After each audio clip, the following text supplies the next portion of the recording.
అనిపిస్తుంది. కూటమి ప్రభుత్వాలు ఇచ్చిన హామీలు త్వరలో నెరవేరబోతున్నాయని ప్రభుత్వాలు అంటున్నాయి. అయితే ఉగాది నుంచి అమలు అంటున్నారు. ఉగాది అని కాదు కానీ కొద్ది టైం పట్టింది. అంతకుముందు చేసిన దీనికి వీళ్ళు తేరుకోవాలి కదా. ఇప్పుడు అప్పు ఇచ్చారు, అప్పు కేక మీద తీర్చాలి కదా, దానికి కొద్దిగా టైం పట్టింది. ఒక పక్క చూసుకుంటే జనసేనలో ఏదైతే పవన్ కళ్యాణ్ గారు డిప్యూటీగా ఉన్నారో, నిన్న కేబినెట్ మీటింగ్ లో మళ్ళీ లోకేష్ గారి అంశం వచ్చింది. ఒకవేళ ఆయన చేసే అవకాశం ఉందా డిప్యూటీ సీఎం? ఎవరు? మన లోకేష్ బాబు గారు. లోకేష్ ఎలా చేస్తాడు? అది చేయలేడు కదా.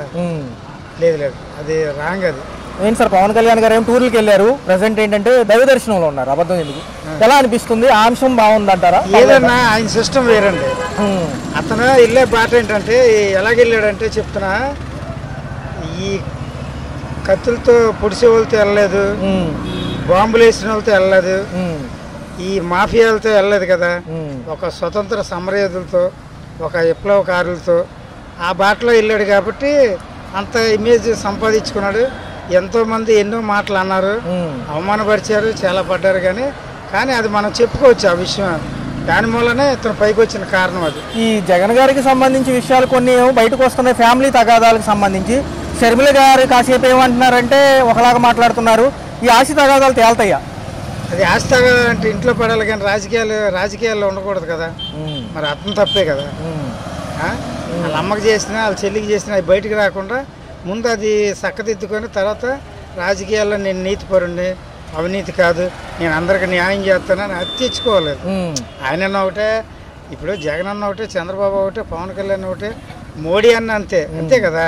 మరి వాళ్ళ ఇంట్లో జరిగేదంటే మరి వాళ్ళ మూలనే కదా, కొద్ది పక్కన ఇదిగా ఉండబట్టే కదా కొద్ది పైకి వచ్చాడు కదా. చిరంజీవి గారు ఎందుకని నేను రాజకీయాలకు దూరంగా ఉంటానంటున్నారు? ఆయన రాజకీయాలకి సరిపోడండి. లేదు, అతనికి లేదు. ఒక సినీ ఇదే కానీ అతను లేదు, మనం అనుకోవడానికి లేదు, అతను అనడానికి ఏం లేదు. అయితే మొన్న ఒక సినిమా ప్రెస్ మీట్లో 30 years ఇండస్ట్రీ పృథ్వీ గారు 150 ఉండే గొర్రెలు ఇప్పుడు 11 అయినాయి అని అంటంలో పెద్ద దుమారం రేగింది. ఈ కామెడియన్ పృథ్వీ గారు 30 years అంటారు కదా. రాజకీయ సీట్ల గురించి యాక్చువల్గా ఏంటంటే ఒక సినిమా మీటింగ్ లో మాట్లాడడం జరిగింది. అయితే సినిమాలో చూసుకోవాలి, రాజకీయాలు వీళ్ళకి అనవసరం. రాజకీయాలేమో సినిమాల గురించి మాట్లాడడం వీళ్ళకి అనవసరం. నన్ను అడుగుతుంది. ఈ జనసేన ఇన్ఛార్జ్, తిరుపతి ఇన్ఛార్జ్ కిరణ్ రాయల్ గారు గత 3-4 రోజులుగా హడావుడి అవుతుంది మహిళలను ఏదో చేశారని. మరి పవన్ కళ్యాణ్ గారు చర్యలు ఏమైనా తీసుకుంటారు? నాగబాబు గారు ఆల్రెడీ బయట పెట్టేశారు ఆయన పక్కన ఉన్న